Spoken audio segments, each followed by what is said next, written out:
welcome to Subic Truck TV. Ito po't meron akong na-guide dito sa Subic ha. Ito po't nabili po nila ito, tiga Tugigaraw ha. And then syempre yung mga kasama nila i-interviewin din natin ha. Ito pong Isuzu Giga na avatar face kung tawagin ko po ha. Loaded chrome ha, hanggang side mirror naka-chrome ha. And then syempre sasabihin ko sa inyo kung magkano namin nabili itong truck na ito ha. At hanggang sa dulo ng video sasabihin ko po sa inyo ha.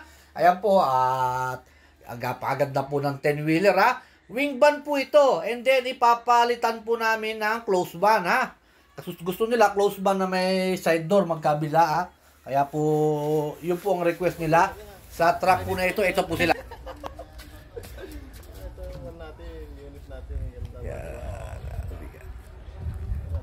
Tiga saan kayo? Tiga saan? Tugigaraw. Tugigaraw. Shout out kayo. Shout out sa mga tiga Tugigaraw. Shout out mo yung pamilya mo. Shout out sa ano ko dyan sa misis ko na si Annabel Ricardo. Ay, ikaw naman, Gre. Ikaw naman. Makita pa ko naman eh. Ayan po ha, kita nyo naman, nahiya pa yung isa ha. At ito, iikutan na natin po itong truck na ito. Alloy rim, 10 stud, with AdBlue, as is condition pa po yung chassis ha. Dalawang fuel tank dito ha, dalawang piraso ang fuel tank. And then, airbag suspension, pero kasama po sa price nila yung convert to molly ha. Ipapamolly po nila po yung truck po na ito. And then, yung wing van body, hindi ko na po ipapakita sa inyo or ipapasilip sa inyo. Kasi po, papalitan po ng close van body po itong yung wing van body niya. Magpapalit ng close van, gusto nila sir is close van. Para wala na raw tali-tali yung yung wing van. Ayan po, airbag suspension and then co-convert po natin sa molly po ito. Abang-abangan po natin ito. Babantayan din po natin itong truck na to ha. Dami na natin binabantayan truck po dito. Kaya po talaga naman sa dami ng ating mga subscriber na nagpapaguide sa atin dito sa Subic. Ako ay nagpapasalamat po sa inyo ha. Sa tulong po ninyo at pagpunta sa Subic. Ako po inyong kinokontak ha.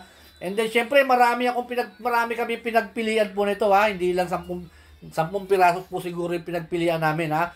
Yung iba po kasi kino-convert pa sa manibela, nililipat pa sa kaliwa. And then ito naman po is naka-convert na, may papel na po ito ha. Ayan po ha. Isuzu Giga na 10-wheeler gagawin close van, wing van po ito, gagawin close van. And then syempre, at may mga available pa sa tabi. Ito po, available po ito. Freezer van po ito, itong freezer van po na ito ha. 10-wheeler na Isuzu Giga rin po yan, freezer van po yan ha.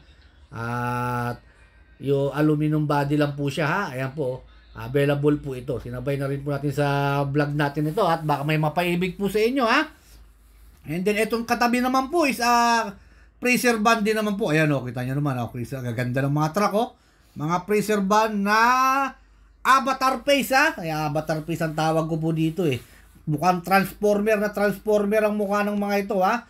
And then pag inabot po kayo ng video ko hanggang sa dulo is malalaman nyo na po kung magkano po namin nakuha po yung truck nito ha. Ito po may tractor head na isang naligaw dito. Ayan tractor head. 6-wheeler na tractor head na 6UC1 din ha. And then ayan po ang nabili nila sir ha. At maraming salamat po sa mga nagtitiwala kay Subic Truck TV. And then wag nyo kalimutan po ha. Please subscribe my YouTube channel. And then my Facebook page po ha. Para po ma-update po kayo sa lahat ng video ng i-upload ko. At ito po, sa presyo po, at asking po sa kanya ng dealer, kasama po pamolye, 2.9. At syempre po, at nakuha sa tawad, at babait ang dealer, nakuha sa tawad. Nabili po nila ito, kasama pamolye sa halagang 2.6. 300,000 po na natawad po nila ha. 2.6 lang po nila nabili ito ha. And then, once again po, at maraming salamat po sa mga nanonood ng Subic Truck TV. Sa gusto pong magpa-guide sa akin dito sa Subic, tawag-tawag lang po kayo sa akin para po ma-guide ko po kayo dito sa Subic. At sa mga nagtatanong po ng unit, punta na po kayo dito. Marami naman po pagpipilian dito. Minsan po nahihirapan ako maghanap ng picture or video. And then maraming salamat po again.